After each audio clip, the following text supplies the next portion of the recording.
Give me a thumbs up when you're good. Great. Okay. And welcome, everybody. This is Michael Blatherwick with the Rural Policy Learning Commons and the Rural Development Institute, located at Brandon University. Also here in Brandon, I have Bill Ashton from the Rural Development Institute and Michael Adia. Today we have another fantastic webinar titled The State of Rural Canada. We have 57 people in the waiting room right now, and I imagine we'll have more. So this has potential to be one of the largest webinars that we've had, so we're very excited today. Just a couple housekeeping notes. Today's presentation will be between 30 and 45 minutes. After the session, participants are welcome to ask questions. You'll notice on the bottom of your screen there's a little Q&A box. If you can, during any time in the presentation, feel free to type a question, and after the presentations are over, we will go through your questions one by one. Also, in the bottom, you'll notice there's a little chat window. Please use this window if you have any technical issues, because I'll be monitoring that to make sure that you're getting the right feed. Just as a point of information, because many of you probably are from rural, we anticipate that because this is a rural platform, you may experience interruptions in service. Not to panic. Usually with Zoom, the Zoom software, it does reboot, or you do have the login code so you can log back in. And if all else fails, not to worry. We are recording this session, and we will make it available to you from our YouTube site. Also a copy of the presentation. After, we are also going to send you a survey. We'd appreciate if you take 2 seconds to give us your feedback on today's webinar and any webinars that we have in the future. And if you have been forwarded this information and would like more information on some of our upcoming webinars, please visit our website and you can sign up for our e-list for more information on upcoming workshops and sessions. So without further ado, I'll turn you over to Sean Markey, who's one of our RPLC members, and he will be the host for today's session.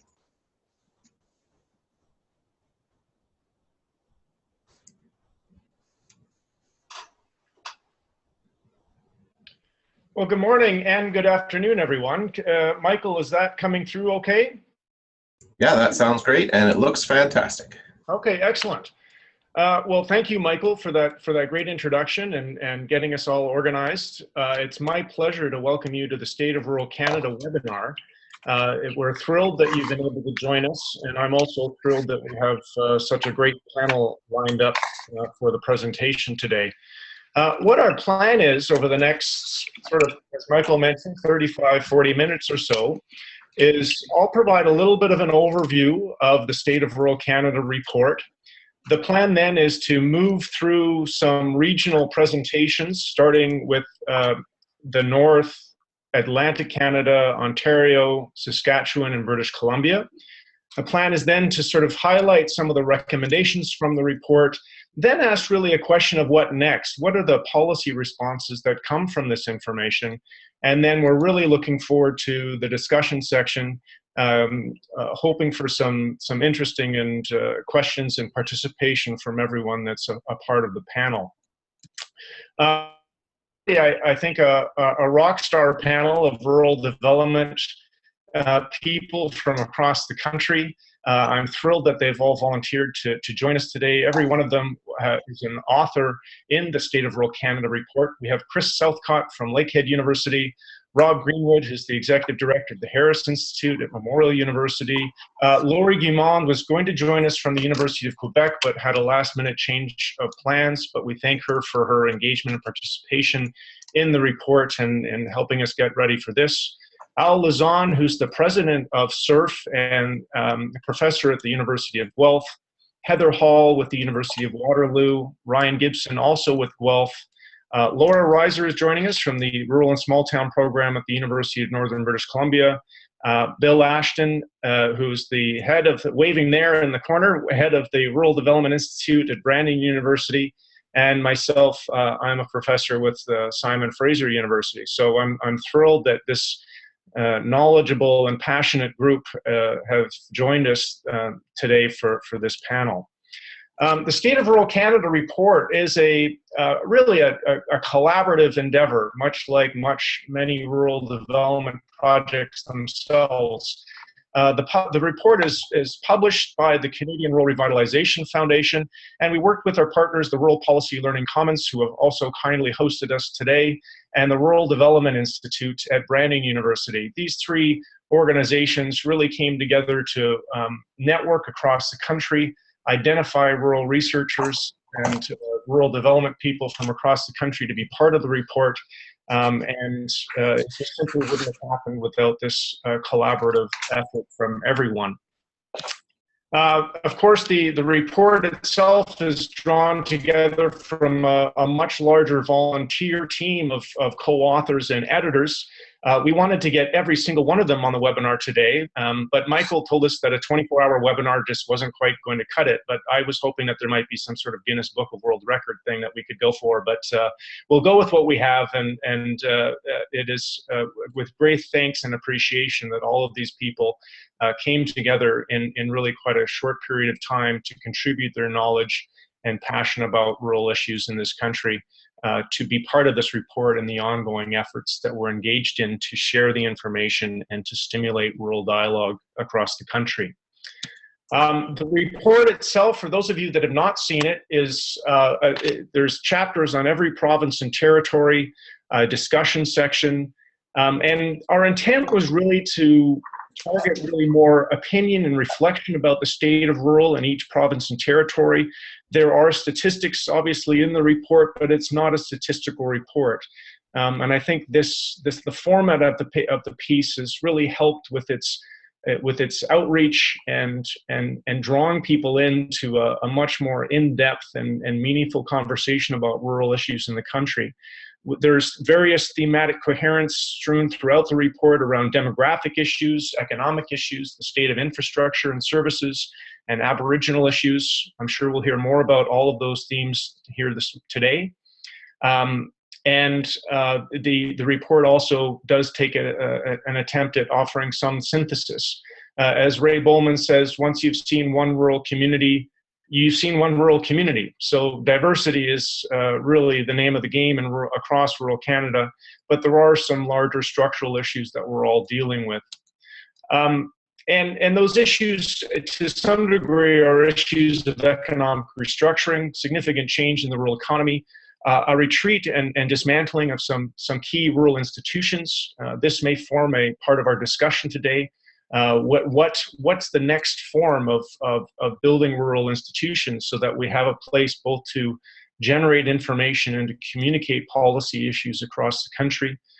Population impacts, the stereotype speaks to rural depopulation, but the report makes clear that many areas of the country there's population growth, significant areas of rural places across the country that are very steady and solid in their population. So population issues are much more dynamic than the stereotypes would lead us to believe. The report also highlights a variety of amazing rural innovations that are taking place across the country in different communities and regions. So really our job here is to share those stories and to learn from them. And of course, many provinces and territories are speaking about Indigenous issues and a revival of Indigenous interest in the development enterprise and the many opportunities that presents for this country, both from a reconciliation and a development perspective. So some of the guiding questions: how is rural Canada changing? How does rural Canada benefit or contribute to the broader society as a whole? How do we sort of integrate rural issues into our broader understanding of the nation and of development issues facing us? And what programs and policies are most likely to enhance rural vitality? So that was the task that our rural chapter writers were all given. And I think at this point, what we should do is just turn it over and let's start to hear from them. We're going to start with Chris Southcut from Lakehead University, and he's going to tell us a little bit about his experience with Nunavut and the North. So I'll hand it over to Chris, and just let me know when you would like me to change the slides, Chris. Okay, thanks. Can people hear and see me? Yeah, okay. I will quickly, first of all, talk about Nunavut, because that's the chapter that I wrote. But I'll also say a few comments about the Northwest Territories and about the Yukon, and a few about the provincial norths, because I think other people will be talking about that. First of all, in terms of demographics, one of the notable things about the demographics in Nunavut is that the population is growing. You know, the sort of the rural depopulation isn't occurring in Nunavut. It's relatively young and healthy. And in addition, in Nunavut, what we're seeing is that, unlike the situation in both Alaska and in Greenland, there is no out-migration from the smaller communities. In Alaska and in Greenland, we see out-migration, especially of younger women. That's not really occurring in Nunavut. So things the growth is fairly healthy. There's relatively low levels of out-migration, which is extremely surprising given some of the challenges that these smaller communities are facing. But that's the situation. The people are very much attached to their communities despite these challenges. There are continuing to be challenges in these communities related to education. That the education and improvement in education is one of the key issues that is constantly mentioned by people in these communities. And then, of course, there's the issue of social pathologies, which I'll talk a bit about later and under challenges. Governance, very quickly, one of the unique aspects of life in Nunavut is that the people in Nunavut have increased self-government as a result of the Nunavut Treaty, and coming into existence in 1999. They have their own territorial government, but the capacity is an issue. While many in Nunavut hope to have people, the indigenous population, occupy many positions, capacity remains an issue, both in terms of filling positions from local people, but also in the capacity for the local government and regional governments to handle a lot of the issues that they're facing. In terms of the economy, the mixed economy remains extremely important in all of these communities. And by mixed economy, I mean a combination of the subsistence economy, the traditional subsistence economy, transfer payments, and part-time and full-time wage labor. Public sector expenditures are the base for the economy in Nunavut, and they'll continue to be the base for the economy in the future. Although mining is increasing in importance, there are 2 major mines operating right now. Other mines are coming into being despite the decline in the commodity pricing. Gold mining has been fairly constant, and so the Baker Lake mine and other gold mines are coming into play and are important. Crafts, fishing, and tourism are things that the territorial government hopes to improve in the future. And what's unique in Nunavut is an interest in the social economy as an option, so that many people in Nunavut are not interested in developing for the sake of increasing profits per se, but in developing economic entities that serve the needs of communities first. If you go to the next slide, Sean. So in terms of the challenges, in Nunavut, of course, you have a series of what traditionally we've called, social pathology, suicide, alcohol and drug abuse, homicide, assault, and family violence are all issues. And these are now largely the term that's most often applied. It used to be colonialism, but the term that's more common now is historical trauma. That many people have pointed out that a lot of these challenges are related to the rapid change that the Inuit population went through in Nunavut as a result of centralization in the 50s and the 60s. Another problem is food security. In many communities, people are concerned about having access to secure food sources. Food is very expensive when it has to be imported into the community. The traditional food sources are endangered either through rapid population growth and the inability of the local region to supply the necessary wildlife and other entities for their traditional consumption. Infrastructure remains a problem in Nunavut. Housing conditions are the worst in Canada, generally speaking. Energy is a problem. There's a dependence on diesel generators that exist in Nunavut. It exists as well in many communities in the provincial north and other territories as well. But energy is an issue. The costs of supporting these diesel generators is enormous. Safe water is another issue. In most Nunavut communities, water is delivered by truck, and access to that water is not often the easiest. Waste disposal is increasingly important. There was a well-known fire in Iqaluit at their dump last year, which caused major problems for many people. And then finally, but perhaps most important in the minds of many people in Nunavut, is unemployment. Many people are very much concerned, especially about the youth and the possibilities for employment in the youth. Many people link a lot of the social problems among youth to the lack of any sort of employment opportunities for these, and that's why mining is increasingly seen as something that people, though are suspicious of, they're turning to because there's really a lack of anything else. In terms of the other territories, very quickly, many of in the NWT, about 50% of the population is Indigenous, and many of the conditions in those Indigenous communities are the same or similar to what exists in Nunavut. 25% of the population, more or less, of the Yukon is Indigenous. Once again, the experiences of those communities are similar to those in Nunavut as well. In terms of the non-Indigenous communities, one of the biggest of both Northwest Territories and the Yukon, where they're important, what we're seeing is less booms from resource development and the less population increases from the resource booms, primarily because the technology requires less people, the use of fly-in, fly-out workers, and increasing Indigenous involvement in employment opportunities.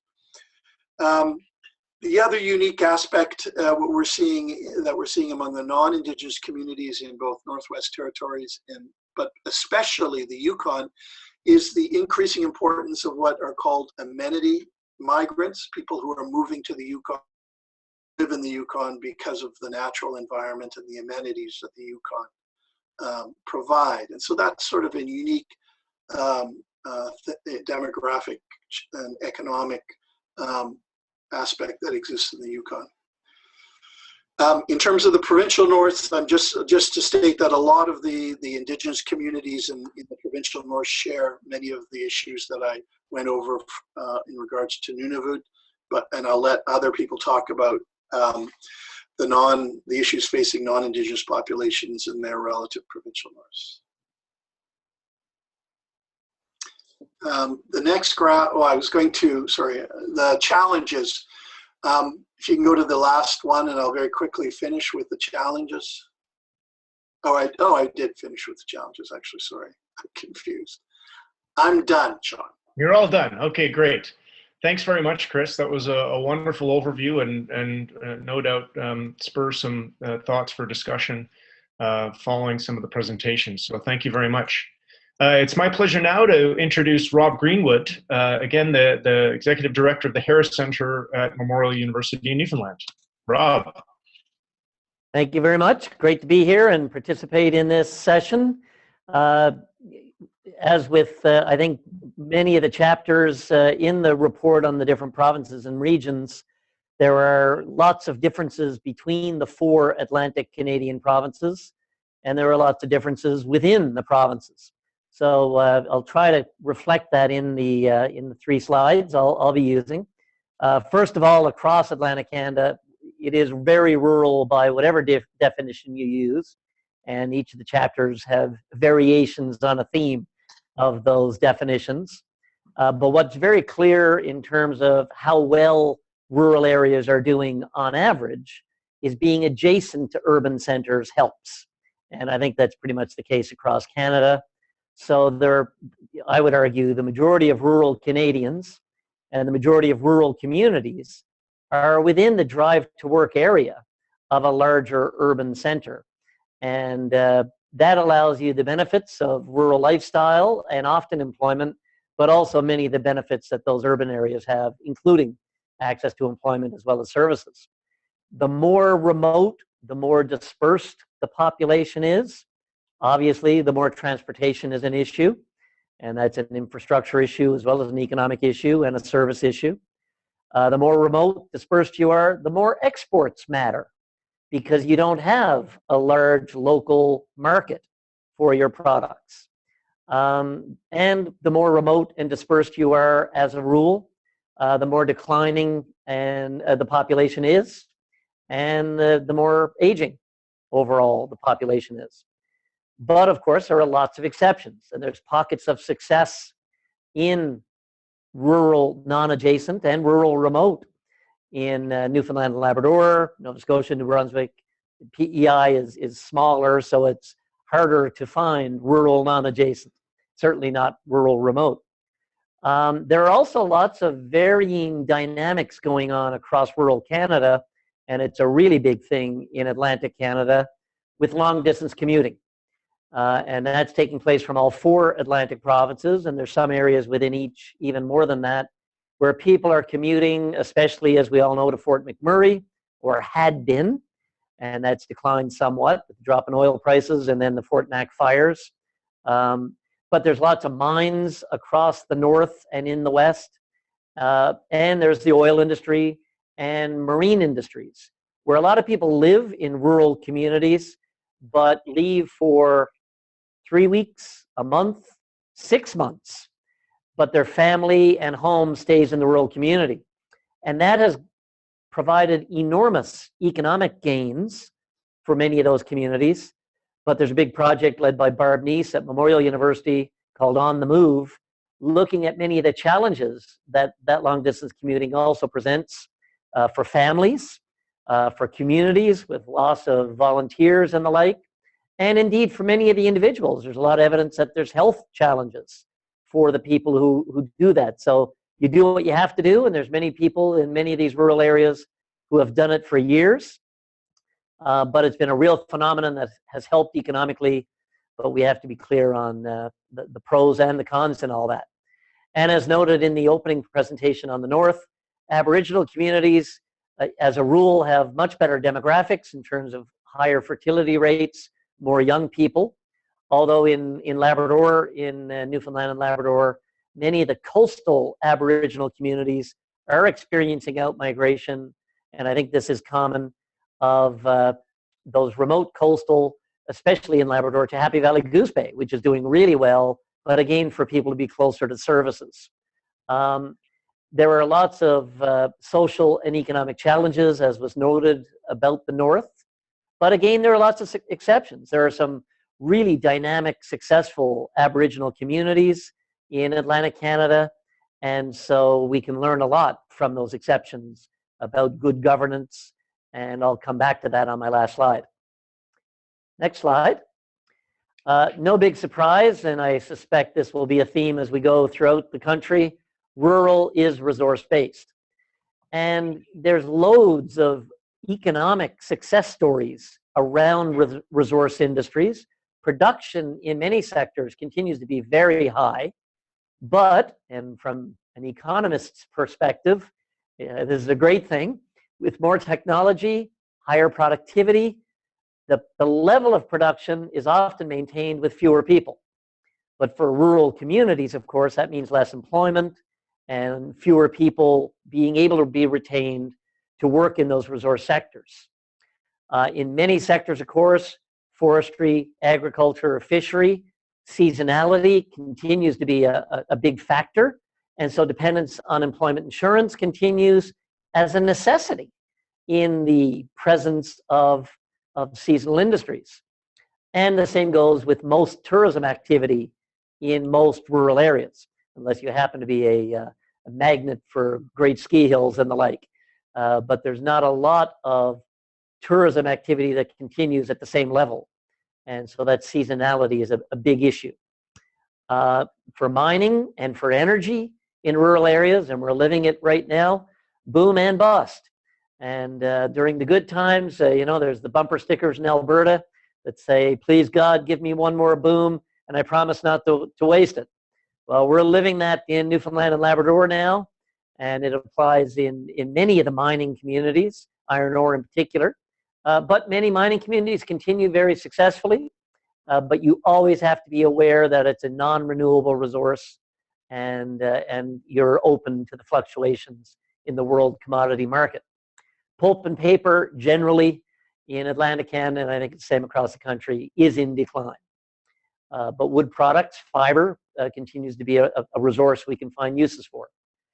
There are lots of pockets of successful diversification in Atlantic Canada, in all 4 provinces. Some of those continue with large-scale manufacturing, and there's some new ones, as well as some long-standing ones. Small-scale niche production, manufacturing, niche manufacturing continues to be evident in many areas. Primary processing in fishery, in forestry, some mining related, continues to be present, but again is often subject to the same boom and bust. But for those niche industries, and I would suggest, and I don't think I'm unique, every industry today is new economy. Every industry today is knowledge economy. To be successful in the resource sectors, you need the best management, the best labor, able to use the latest technology, able to tap into international markets. And with the demographics the country is facing, not to mention the heightened challenge in rural areas, access to skilled management and labor is increasingly difficult. When you're in the bust of the oil or mining bust, it seems that's crazy. There's loads of people who are making lots of money who are now out of work. And that's definitely the case. But when you look 10 to 15 years out, the baby boomers have stayed in the labor market longer than they would have, because some of the challenges in especially with the global financial crisis and its impact on investments. But you can't stay in the labor market when you're dead. And my brother-in-law, who's 10 years older, hates when I say that. Well, I am a baby boomer. And so a lot of people have stayed in the labor market longer than they wanted to.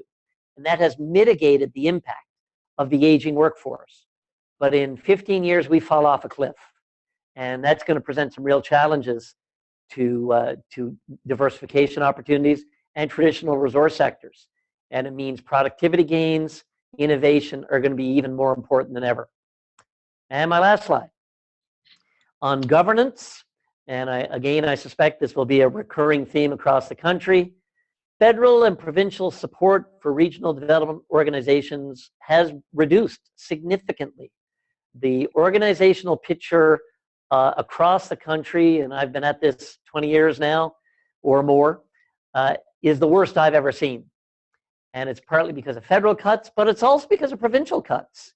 It just seems there has been a turn against building capacity through formal structures in regional development in this country. And not all of them were successful, but there were lots of examples of success. And yet there just seems to be a across-the-board cut of that capacity. We have also seen public services centralizing in most rural areas, and in conjunction with the demographics, private services centralizing. And that removes, and it becomes a vicious circle. Municipal governments in Canada are the weakest in the OECD. We think of Canada being a decentralized country. It is in terms of federal, provincial.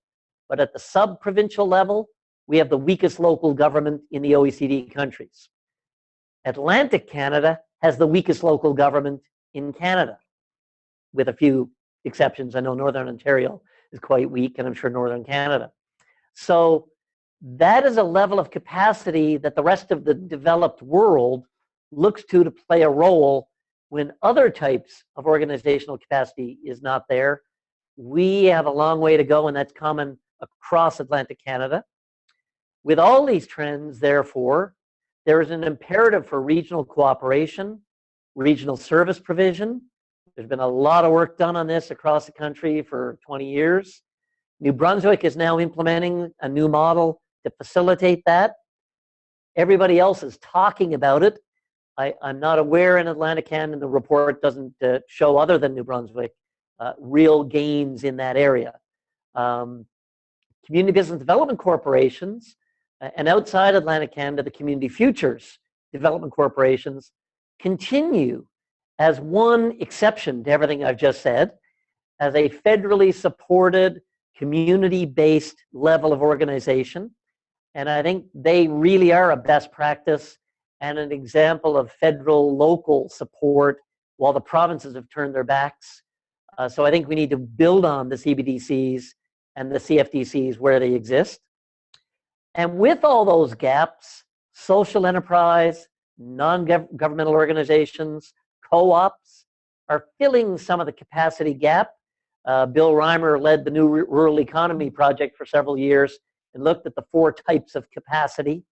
And when you are weak in private sector, weak in bureaucratic or formal governance, informal fills the gap, and third sector fills the gap. And I think that's kind of what's going on.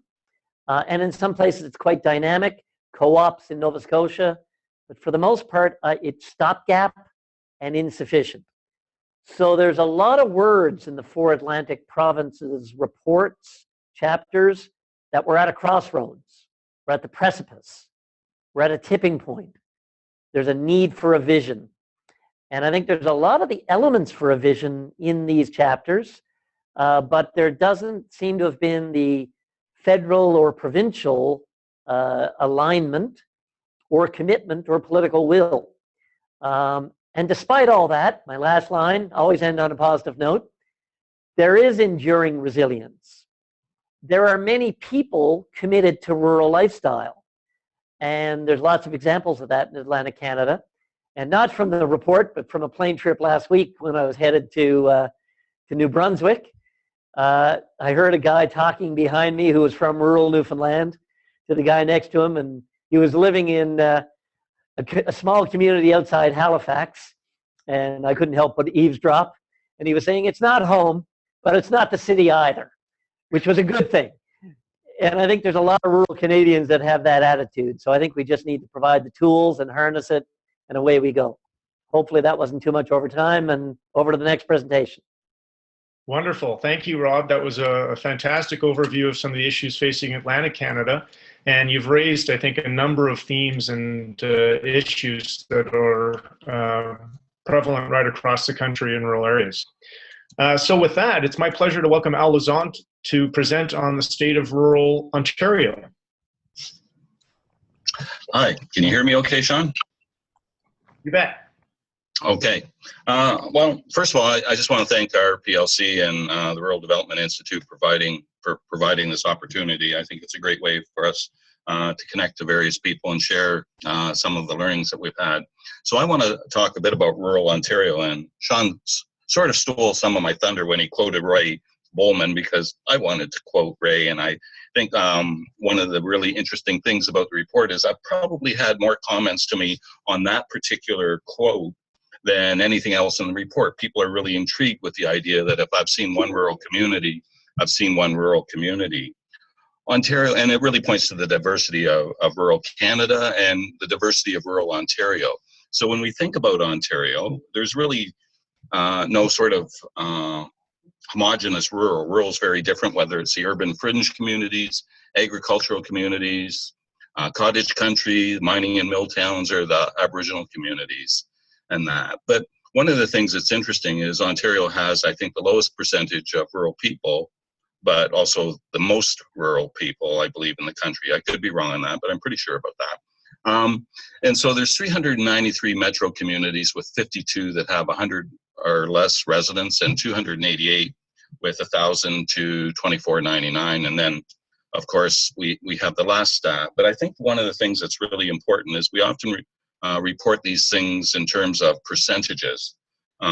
which makes it seem like it's less important.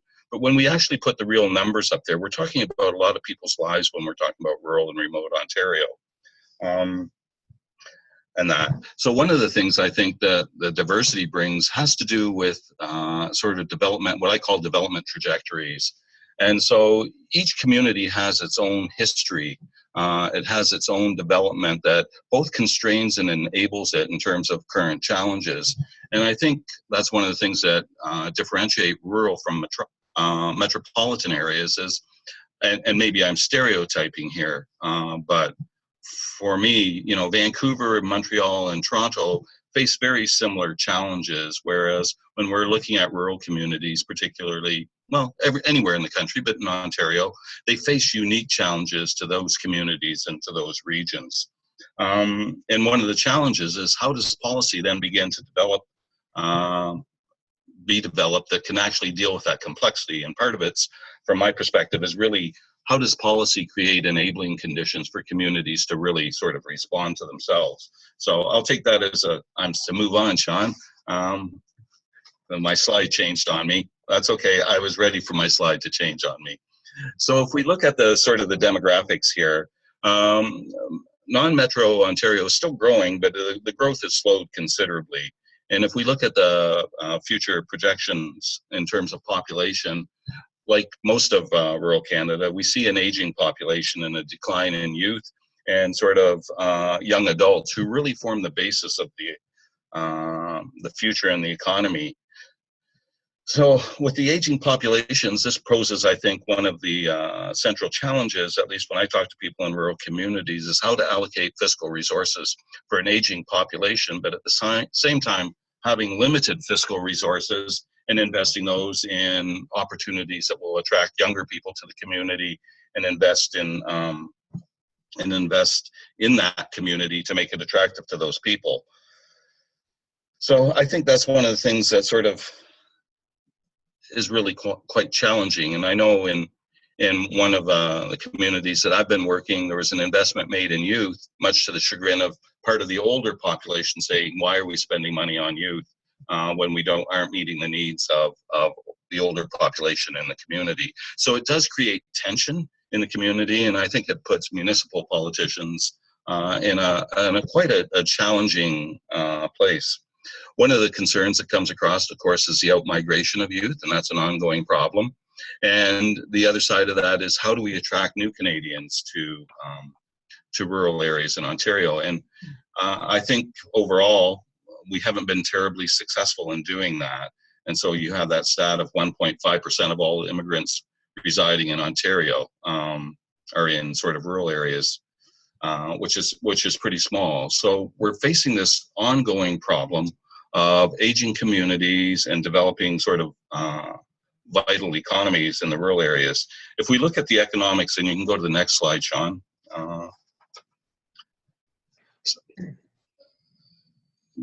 Okay, there we go. All right. So one of the things that Ontario is really dependent on has been the manufacturing sector. And we've really seen a decline in the non-metro areas from $230,000 to $102,000. But construction has been showing some growth, and I don't know whether that's a product of sort of investment by governments in infrastructure. And one of the good news things that was interesting this morning on the news was a tentative agreement between Unifor and GM that they have. So that secured 4,000 jobs in Ontario.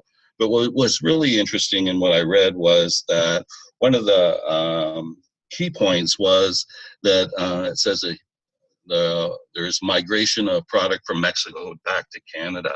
And I really think this speaks to the vulnerability of the manufacturing sector in Ontario in terms of the exchange rate on the loonie. So when the loonie was really up, manufacturing was really suffering. But the bottom line is manufacturing still moving south, will continue to move south, and why we may have some, may gain back some of the jobs, it'll never return to where we were before. The services producing sectors constitute 72% employment, or about 900,000 jobs in Ontario, which that's a good thing, but part of it is that often these jobs are not necessarily well-paying jobs. We're currently looking at the issue of precarious rural employment in Ontario and what that means for people. So if we look at the top economic sectors, we're really talking about healthcare, retail, trade, manufacturing, construction, accommodation, and food and services. One of the things that I think is really interesting is the stats that I have on small and medium enterprises in Canada. 99% of businesses have less than 100 employees. In Ontario, 36% of all SMEs account for 40% of the GDP, and 97% of the Ontario SMEs have 20 employees or less. And one of the things that we've seen in the SMEs over the last 25 years is a decline in productivity.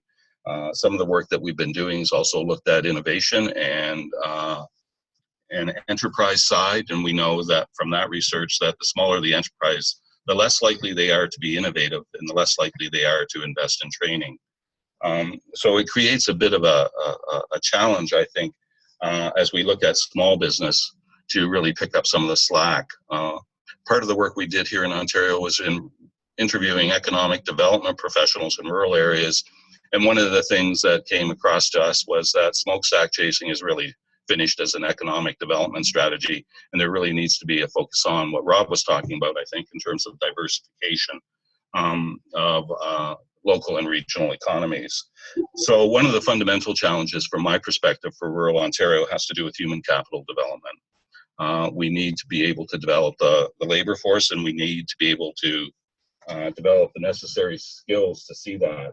In the report, we really left the report with 4 questions. One was, how do we retain youth in rural areas and also provide them with the educational opportunities to prepare them to focus on or to work in the local regional economy?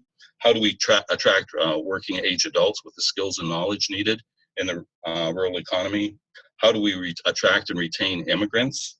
And there's been a lot of energy invested in that. And I think that's going to continue to be a major challenge for rural areas in terms of attraction of immigrants. And the last one is one of the largest growing populations in terms of young people is our Aboriginal communities. And how do we provide the opportunities for them for education that allow them to engage in the opportunities that present themselves to them so that they too can benefit and their communities can benefit. So that's really about all I have to say. Sean, so I'll pass it over to whoever's next. Wonderful. Thank you all. Again, a great overview of some of the issues facing Ontario, and starting to see some really, common themes emerge around, linking Rob's comment, for example, around every industry being the knowledge economy, and your point around how do we, provide educational opportunities for youth, mid-career professionals, and keep that process going. So with that, do we have Heather Hall online? Ooh, that is a very good question. She is online. Great. Oh, yeah, I have 2 Heathers here. I'm just going to promote both of them.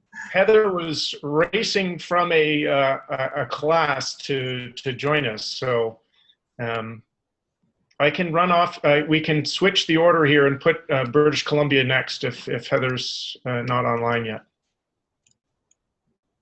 Ooh. She's online. Great.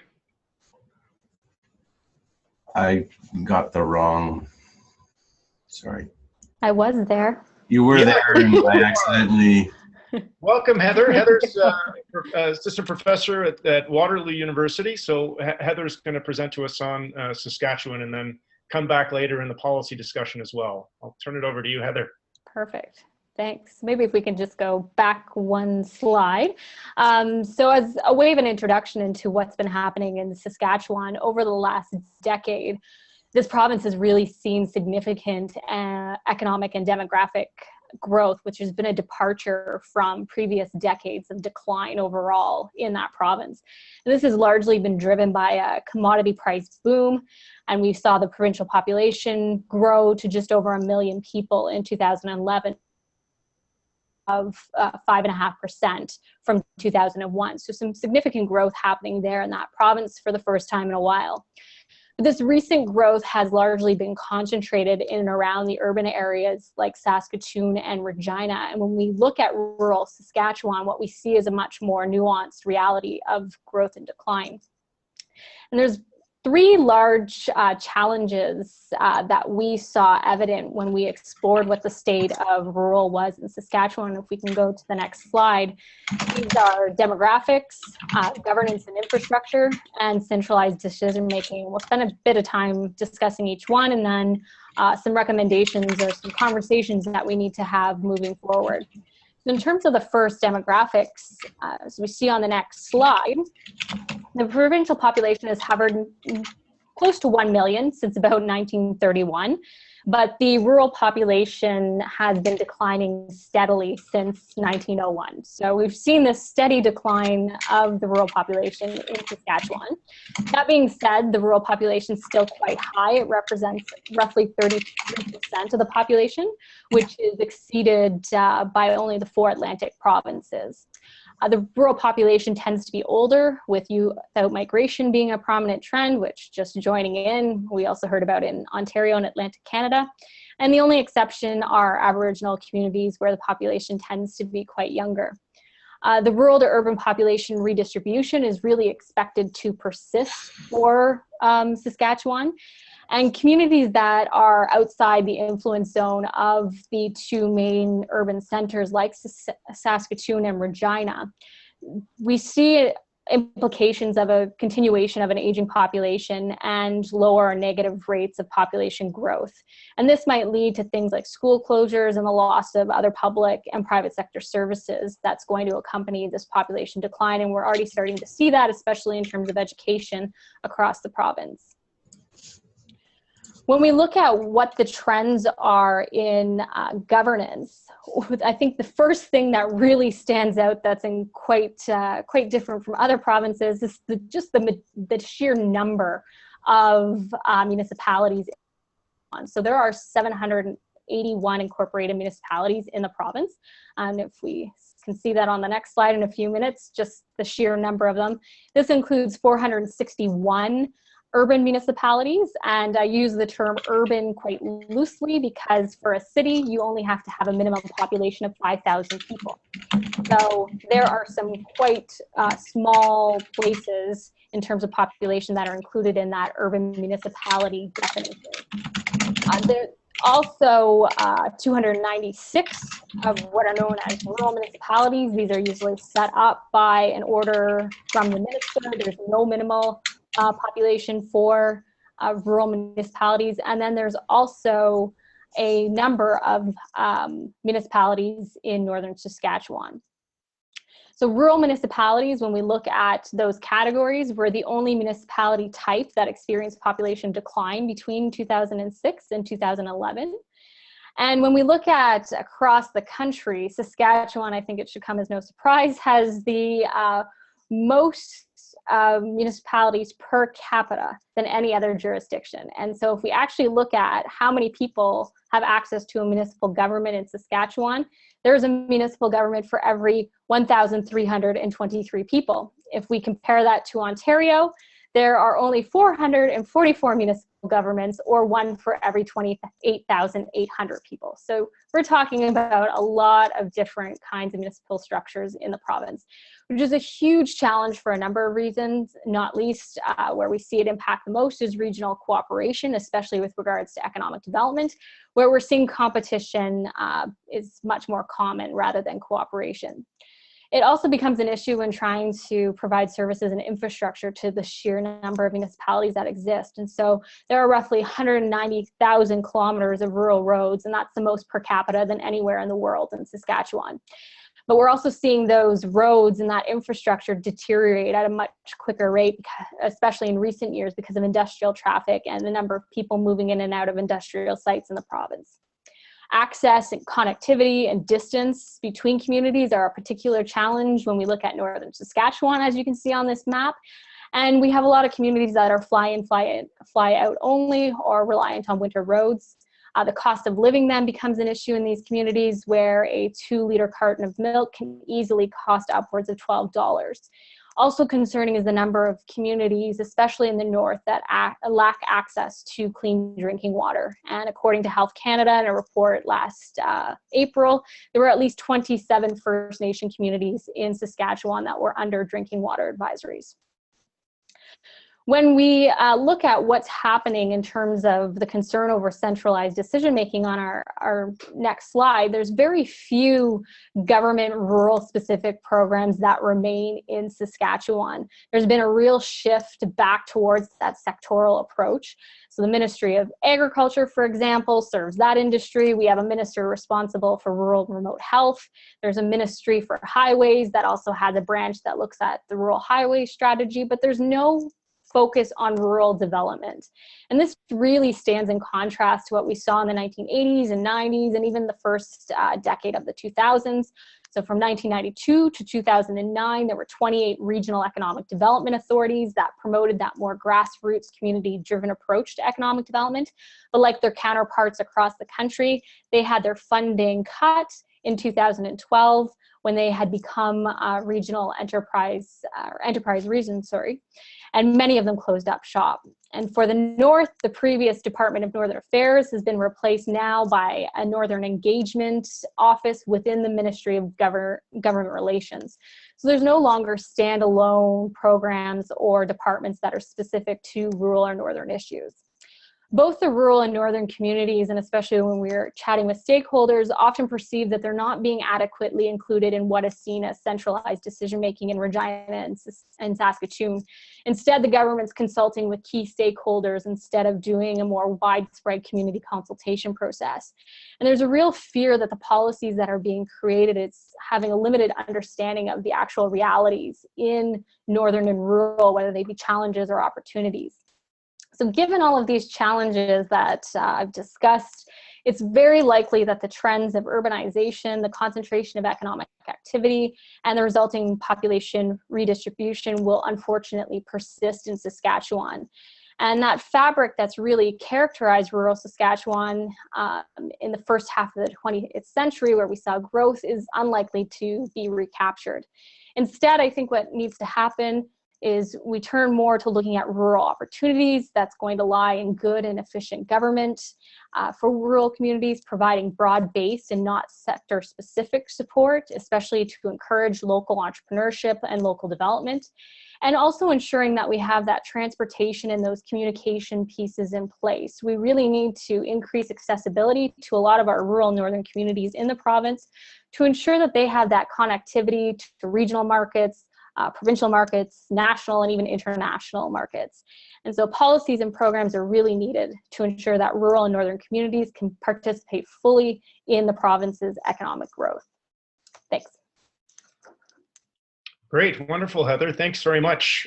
Raising again a lot of really interesting issues, both specific to Saskatchewan, but broadly speaking, governance questions, for example, across the country. Your question about the focus on rural development, I think, is a really interesting theme that we can perhaps pick up after the presentation. So thank you. With that, it's my pleasure to introduce Laura Ryser. She's a researcher with the Rural and Small Town Program at the University of Northern British Columbia. Laura. Perfect, thanks, Sean. So similar to some of the other jurisdictions across the country, I think policymakers have really continued to struggle with the diversity of rural BC. But there's three particular topic areas that I want to focus on today. So to start here, I think that there continues to be a very turbulent governance landscape because different policymakers and stakeholders have struggled to renew their roles. So we're continuing to see the shift from a Keynesian to a neoliberal policy framework through the downloading and offloading of supports, and as well as efforts to reduce the number of contracts, etc. At the same time, we're seeing local governments that are continuing to struggle with their perceived responsibility to address social issues in their communities. So this isn't something that they are responsible for, but it's increasingly creeping into their repertoire. We're also seeing local community organizations struggling to renew their vision and their mandates. So for example, you've got clubs like the Rotary and the Lions that used to very commonly create community parks. This, of course, is something that is now the responsibility of local governments. But we're also seeing community organizations that are questioning their capacity to manage social housing as things are being restructured. And of course, these are things that require very specific expertise and business management skills. We're also seeing industry continuing to restructure their community programs as commodity prices fluctuate. and even delay investment decisions until their final investment decisions are made in the community. But I think perhaps most important, I think a number of government stakeholders have really struggled with unsettled land claims and the new realities that are emerging through the Southcut decision. So you're increasingly seeing industry focus on Aboriginal relations and benefits. And of course, they're continuing to consult with communities, but there is still this emerging uncertainty for non-Aboriginal communities in terms of where they fit into the process now. And then, of course, we continue to lack a solid governance structure at the provincial and federal levels in order to understand the socio-economic impacts of multiple industry projects at both the local and regional level. So Sean, I'll get you to switch to the next one. So a second theme has been the limited reinvestment in the capacity and infrastructure of rural BC.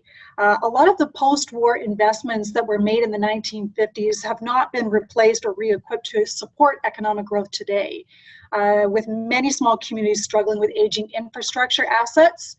So if we can turn to the next slide, well, just for example, we see this graph shows how Kitimat, BC, was hit with massive rapid growth, largely associated with Rio Tinto Alcan's modernization project, but also with some site preparation work and other things done for LNG proponents. So as you can see here, the growth far exceeded anything that was happening in the Peace River region, which is widely understood as a rural growth region in BC.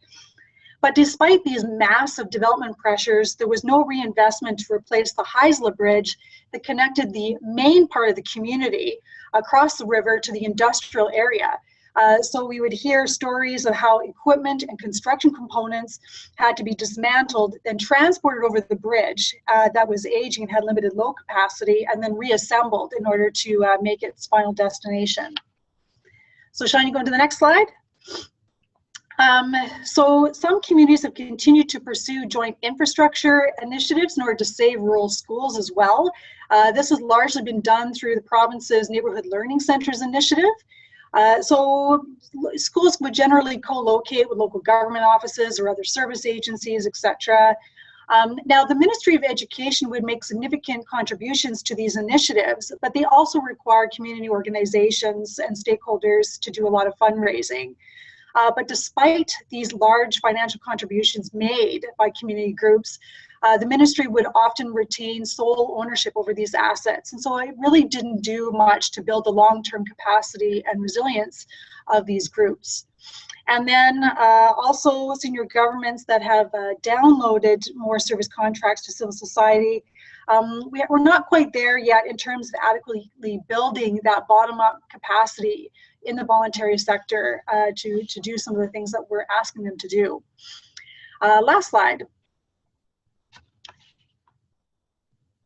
And so the last thing I want to touch upon is, despite policy calls for shared service arrangements, there's really been a bit of a vague definition and a lack of support for the transition and coordination of these new shared service and infrastructure arrangements. Also, outside of some limited capital grants through the Ministry of Children and Family Development, there's really been a lack of investment in social infrastructure, even though many community groups, of course, are looking to own their own assets in order to reduce budget pressures. And a lot of the building assets in rural communities, of course, are continuing to age, but they were also never designed to support shared programs or multi-service or multifunctionality of spaces. Government funding programs also continue to have limited flexibility to address some of the unique challenges and costs of doing these models in a rural context. So for example, you're seeing administrative costs, they're being reduced from 10 to 12% down to 7%. And the contracts no longer reflect the heating and utility costs of operating these northern communities, nor do they cover the travel and mileage costs are being incurred, despite senior government interest to encourage collaboration at that local and regional level. Senior governments also don't always understand low program numbers. These low program numbers, though, are being driven by some of the strict program criteria that is really limiting the breadth of residents who can access such supports. And so, therefore, these supports are really targeting the most vulnerable, and they're not nurturing the development of some of these more appropriate general multi-service models.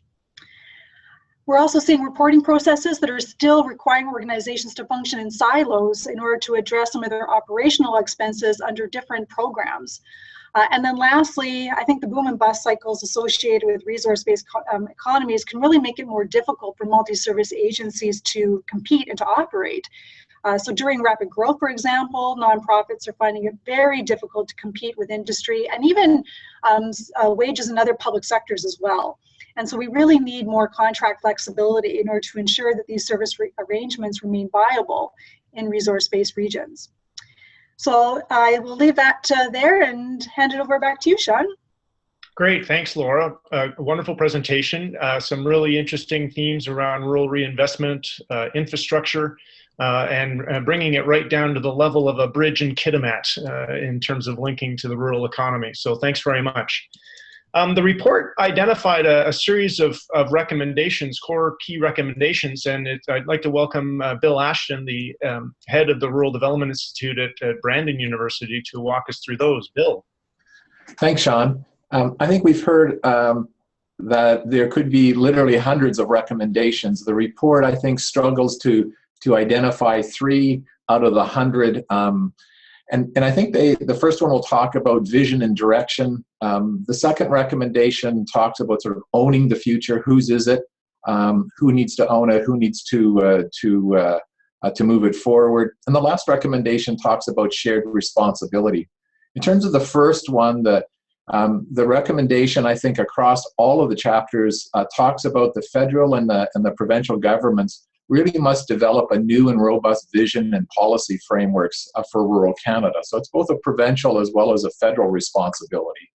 They're not the only ones, but certainly it can start there, and they need to be connected. Because in the absence of a vision in some of these frameworks, we'll end up with inappropriate short-term, even narrowly perceived policies and investment decisions that will continue to waste taxpayers' money and further burden rural places with inappropriate decisions and investment and infrastructure.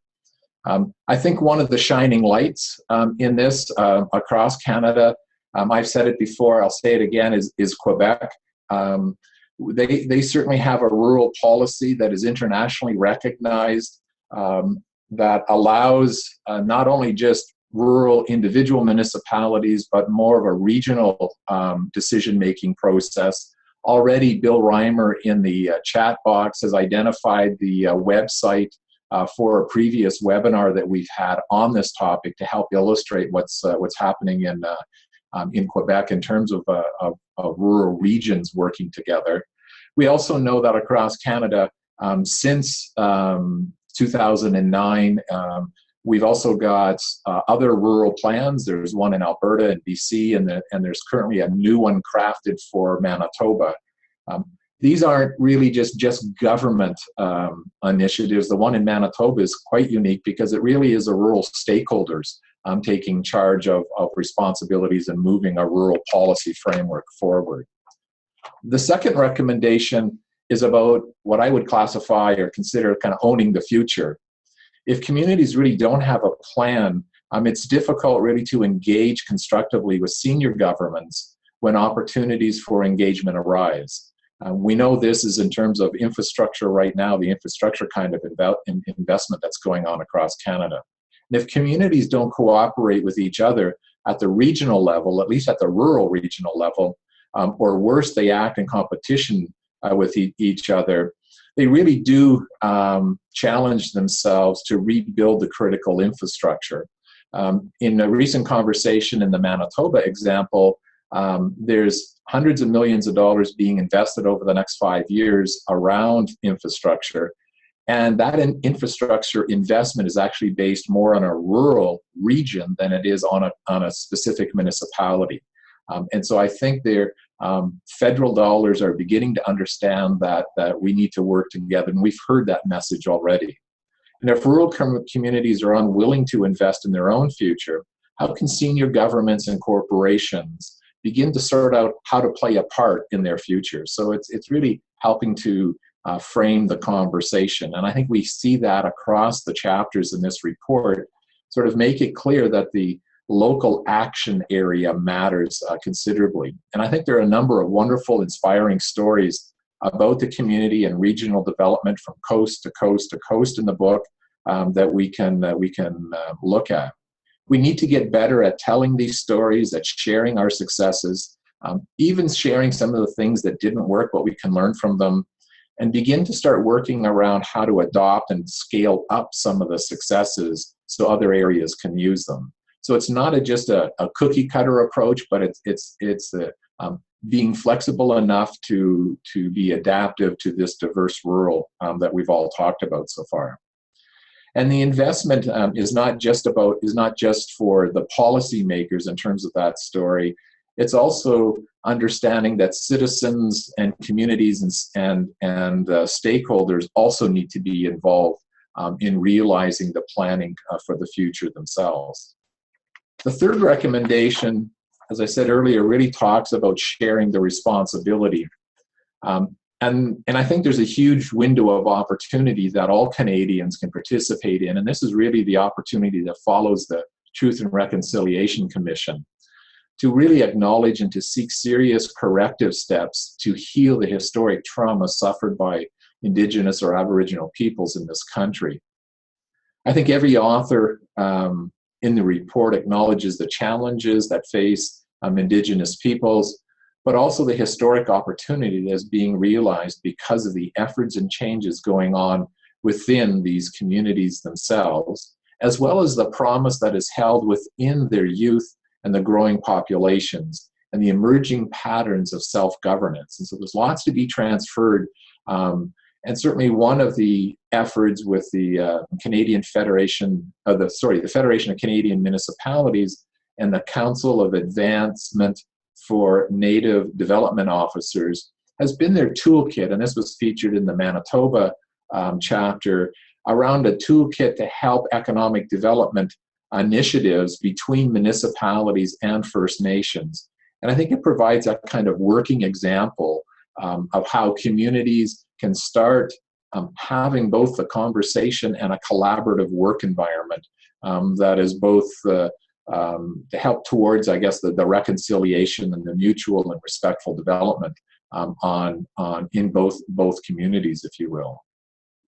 I think Indigenous people have provided us with examples of what can be done to change things. They have informed themselves of the legal and the political apparatuses available to them. They've developed skills and activities and strategies around that. I think there's lots that we can learn. And conversely, I think the chapters provide us many examples of how better to organize our own communities or other communities across the rural landscape to be able to have an impact. Again, in closing, I think this report doesn't suffer from the lack of recommendations. It's a question of how to bring some focus to the 3 or 4 top ones, and I think these are the 3 top ones that are mentioned in the report, and they can be clustered with a whole bunch of other activities. So let me sign off at that point. Great, thank you, Bill. That was some really great depth and context linked into the core recommendations of the report, and also I think identifying the challenge that the report presents us because of the number of opportunities and stories that are shared within it. With the finishing of the production of the State of Rural Canada report, I think the question then begs itself of, well, what next? What do we do about it? And to begin that conversation, I'll turn it over to Ryan Gibson from the University of Guelph and Heather Hall to sort of talk a little bit about some of the policy responses that we're seeing as a result of the report. Perfect. Well, it's interesting because it was just about 1 year ago exactly that we released the State of Rural Canada report on the 17th of September in Summerside, Prince Edward Island. And it's been an incredible journey. This is really the first report of this nature on the Canadian landscape around examining the rural policy and rural development strategies. And at the time, I don't think any of us that were participating had any idea of what really we've gotten ourselves involved with. The amount of traction that you'll see on the next slide has been just phenomenal.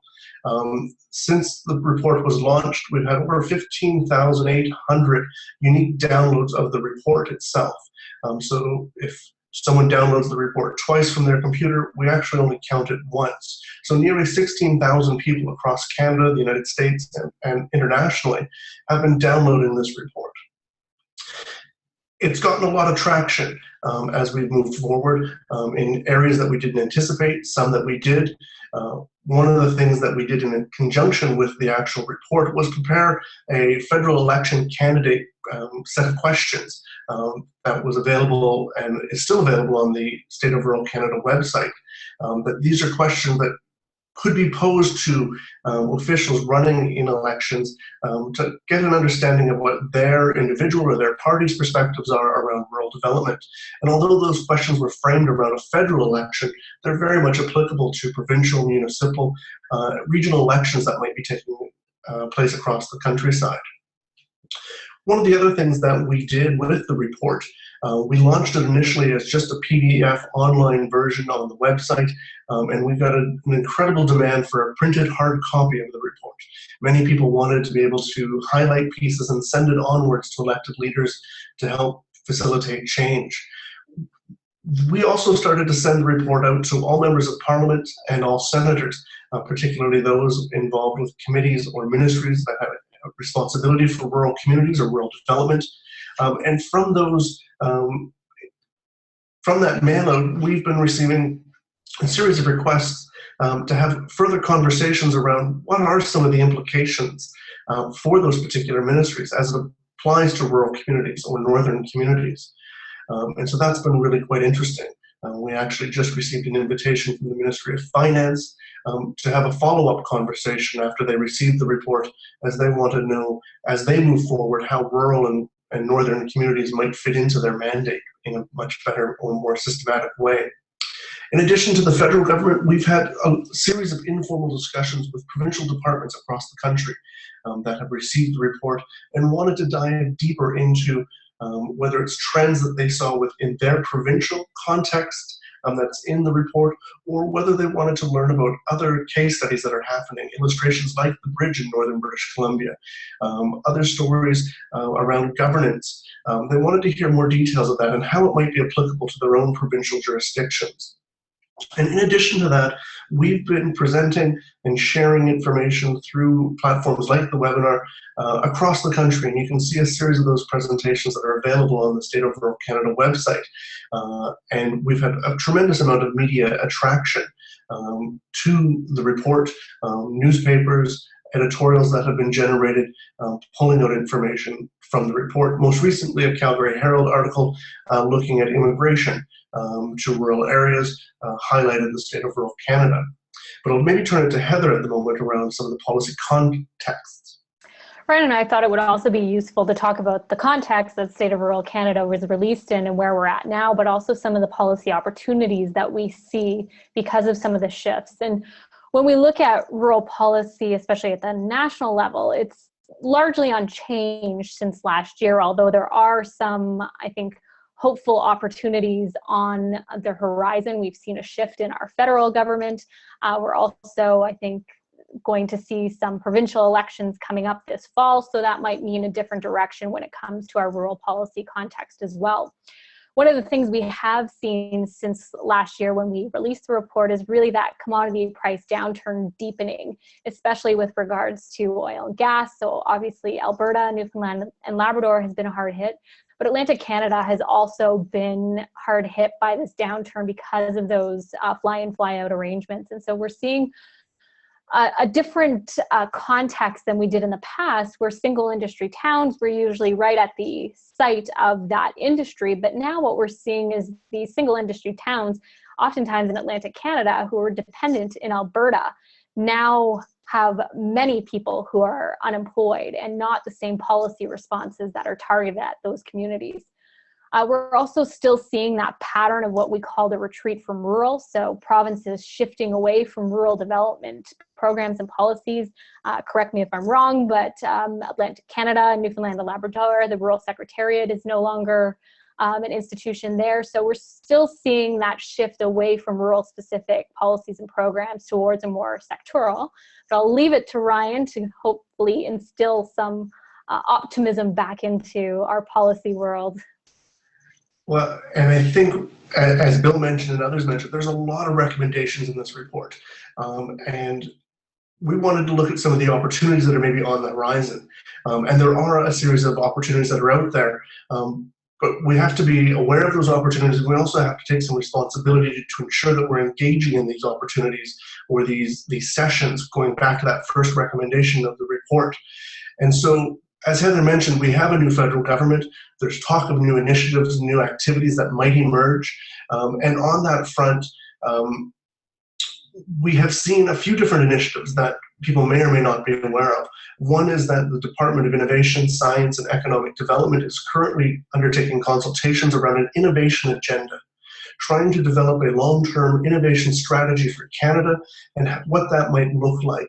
And so there's an opportunity at the moment for us to engage in those conversations and ensure that rural dimensions around innovation are included in that the unique characteristics around distance and density don't get lost in an urban conversation around innovation. At the same time, we know that the Department or the Ministry of Families, Children and Social Development has just started the Social Innovation and Social Finance Strategy. Again, an opportunity for us to ensure that there are rural voices, that the rural experiences can be included in that. A neat initiative that was just announced, and I was a bit surprised, was Tackling Poverty Together. It's a federal initiative looking at poverty reduction strategies. And they picked 6 pilot initiatives, and one of those communities is actually a rural community in southern Saskatchewan, in Tisdale, and so an opportunity to ensure that we have a rural presence within poverty alleviation strategies, pilot initiative, particularly as it moves forward and as it looks to move into a much larger programming. 2 other initiatives that are on the horizon, at least in discussion, that I think we need to be mentioning and taking a look at. One is the renewed Building Canada Fund through Infrastructure and Communities Ministry and Transportation Canada. This has been renewed. The parameters of what it's going to do in its renewal are still to be developed, and I think we have an opportunity to advocate and to influence some of that.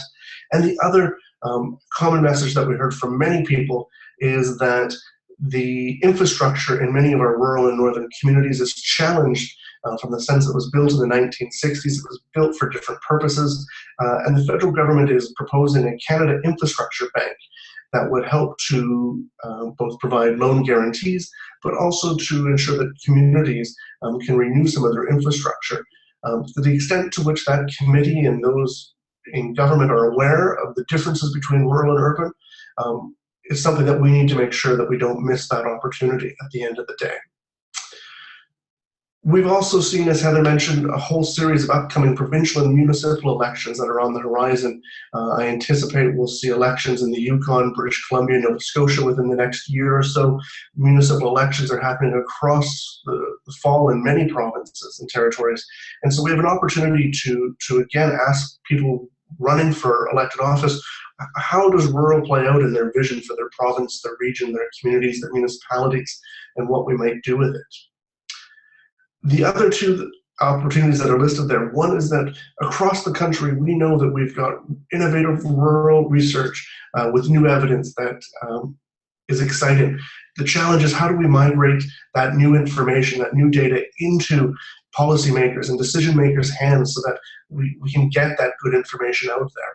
And the other, and this report has been really, really useful at doing this, is fostering or refostering connections among some of the rural stakeholder groups that are out there, whether it be the Canadian Rural Revitalization Foundation, the Federation of Canadian Municipalities, the Rural Policy Learning Commons, rural research centers across the country like RDI and the Harris Center. It's bringing people together to have these conversations like today to figure out how we might be strategic in looking at some of these opportunities as we move forward with rural development and rural policy across the country. So I'm going to maybe leave it there, Sean, and turn it back over to yourself. Great. Thank you, Ryan and Heather, for providing some sort of roundup on the context. We've run a little bit over time, which is perhaps not surprising given the passionate nature of our panelists.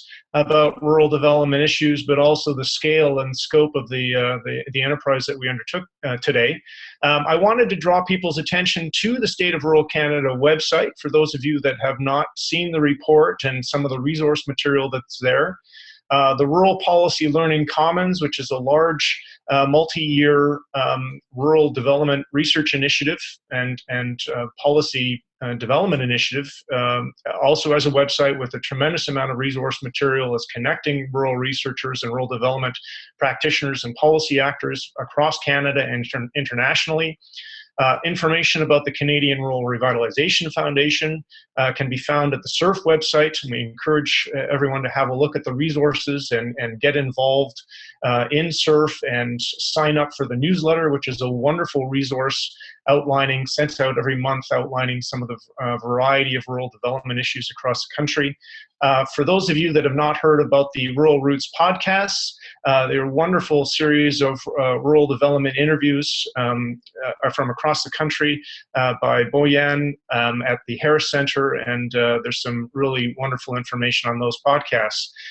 Before I turn it back over to Michael and sort of maybe some burning questions that have emerged from the presentations, I also just wanted to highlight the CRRF conference. Perhaps, Ryan, you can just give us a bit of an overview of what's coming up in October. Yeah, it's an exciting time. This will be the 28th World Conference for the Canadian Rural Revitalization Foundation, and it's exciting to partner with the Rural Learning Policy Commons to bring together probably 150 to 200 community leaders, Indigenous leaders, community-based organizations, policymakers, researchers, and private businesses in Guelph to look at how to build vibrant rural futures, building on many of the themes that we've talked about here in this webinar. There's still time to register for the conference that takes place the 12th to the 15th in October. The draft program for the conference has just been posted onto the conference website, and so there are approximately, I think, 50 concurrent presentations, about 12 panel discussions, a handful of capacity building sessions, a number of posters on themes related to labor force development, local and regional economic development, climate change, and how rural communities will be impacted, how to use big data in small places, and also around Indigenous transformation. So the conference will be an exciting opportunity to really continue some of these discussions and to hear a lot more, particularly case studies of what's worked and why it's working. All right, great. Well, thank you, Ryan, for the presentation and also the invitation to join everyone at the CRRF conference. Michael, in terms of some of the Q&A here, there's a whole variety of comments, and we only have about 5 minutes or so left. Are there any burning themes that you've seen that we could perhaps throw the panel's way? I had my microphone on mute, and when you said you went overtime, I laughed out loud, and I totally agree with you that we do have a lot of passion for rural issues. So not surprisingly, it has gone over. And what I would say to those who have tuned in, this has been actually, you were looking for a world record and you did achieve it. We had 75 participants who viewed today's webinar. And I know that once this is posted up on YouTube, we'll probably get a lot more people looking at it as well. So because our Q&A session has kind of been obviously cut short, I know Sean or any of the panelists would welcome any additional information or questions, especially as you'll notice some of our panelists wrote specific sections on their regions and would very much love to connect with people who have questions or want additional information that can help guide them in the communities that they have. So that's kind of the comment that I would have. I know we have some people who have typed some questions, and we've recorded them here, so we'll actually follow up with you individually. There's a little bit of questions on Quebec. If you want to actually stop share screen, Sean, I'll just show a couple other things that we have, and maybe we can just wrap this up. So feel free to email any one of our panelists. Google is great because you can find us, or for many of you, you got my email with the login information, so blatherwickem@brandonu.ca. I work for the RPLC and the RDI Institute here at Brandon University, so I can forward those things to you. And we do have upcoming webinars, of course. October 6th, we have Dr. David Radford from the University of South Australia. He's going to be doing a speak on responding to diversity in rural Australian communities. Also, where am my share screen here? Because you pulled the info on CRRF, actually, I was going to go through the website as well, which is here, which is fine, and please feel free to visit it. There is information on our keynotes, and you can check yourself. That's the conference, of course. Also upcoming on October 25th, we'll have Sean Lonely. Bill Ashton mentioned about the reconciliation, and a new book launched by Sean Lonely will focus on the positive solutions, looking at an army of problem solvers and identifying that there are opportunities for many Indigenous communities to move forward.